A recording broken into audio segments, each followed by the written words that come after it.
Le premier point pour cette lutte, c'est tout d'abord, ça concerne notre camarade El Hadj Abdoulaye Dione, qui est en privation de liberté, qui séjourne en ce moment à Rebeuss.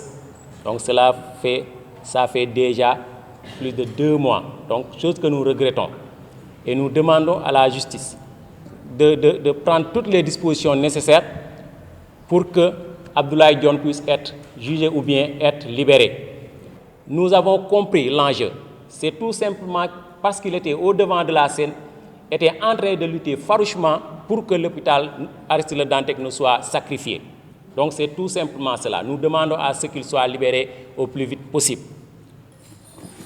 Mis à part ça, donc ce qui se passe à l'hôpital Aristide Le Dantec, c'est tellement grave et catastrophique. Nous allons d'abord aborder le point le plus sensible, c'est celui des malades qu'on a eu à soigner depuis très longtemps. D'abord les hémodialysés. Ils ont fait des publications lorsqu'ils les ont déportés au niveau de l'hangar pour dire qu'ils étaient plus à l'aise, plus satisfaits au niveau de l'hangar. Mais à présent, la réalité est là. Ils se sont confrontés à la réalité. C'est qu'il y a toujours une rupture d'eau. Ils n'ont pas d'eau. Comment on peut faire de l'hémodialyse sans qu'il n'y ait pas d'eau au niveau de l'hangar? L'autre, c'est la rupture des kits. Les hémodialysés sont confrontés en récurrence à des ruptures de kits, ce qui est anormal. Donc les autres concernés, ce sont les malades du cancer. Il y a pas mal de malades qui se faisaient soigner à l'hôpital Aristide Le Dantec et qui ont arrêté leur séance de cure. Vous savez ce que ça fait. Donc dès que vous arrêtez votre séance de cure, vous allez reprendre à zéro. Et vu la toxicité des médicaments, donc ils sont laissés à leur propre sort. Donc nous demandons au président de la République, ou bien même aux journalistes, d'aller voir ce qui se passe au niveau des hôpitaux. Les hôpitaux sont débordés au niveau des maternités, dû à la fermeture de l'hôpital Aristide Le Dantec. Donc cette première situation, nous avons tenu à faire un petit tour au niveau des hôpitaux pour voir ce qui se passe. C'est catastrophique. Donc, mis à part ça, le problème nous concernant, c'est-à-dire les salaires. Là où je vous parle, les prestataires avec qui nous étions à l'hôpital depuis très longtemps n'ont toujours pas reçu leur salaire. Chose extrêmement grave et déplorable.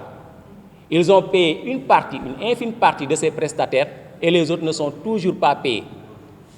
La motivation interne, c'est le directeur qui avait pris l'engagement de payer la motivation. Nous n'avons rien demandé.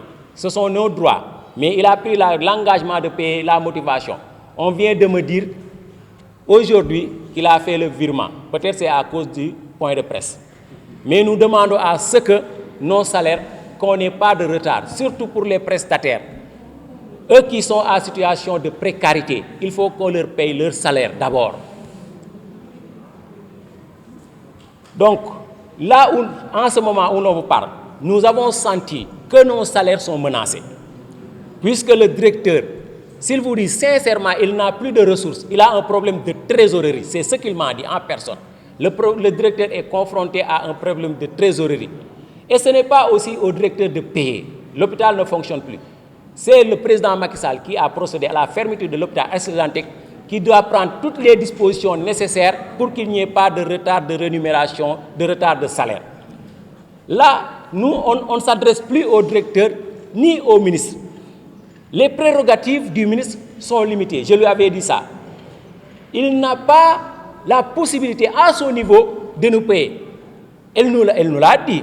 Lorsqu'on était en réunion, il nous a dit qu'il ne prendra aucun engagement, il ne signera aucun document pour dire qu'elle va nous payer. Ce n'est pas dans ses possibilités. Donc nous demandons au président de l'ARC, celui qui a procédé à la fermeture de l'hôpital Aristide Le Dantec, de nous payer nos salaires durant toute la reconstruction. C'est ce que nous demandons.